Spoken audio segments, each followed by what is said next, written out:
How to turn on and off autoplay on Prime Video. Hi everyone, welcome back to Apps Academy.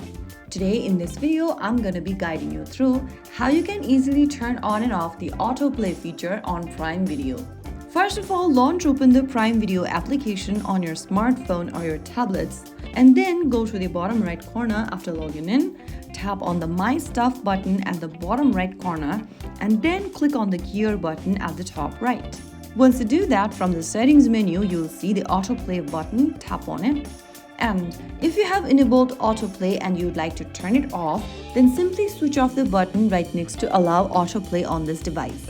Now, if you ever want to turn on the autoplay feature, then you can come back to this page and turn the switch on. Autoplay can be useful sometimes, but it also drains data or interrupts your browsing. So if you want to turn it off, you can simply do it from this menu.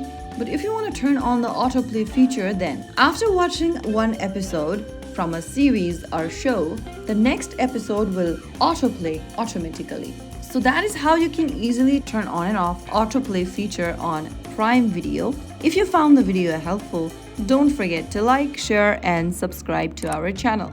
I will see you again in the next episode. Thank you for watching.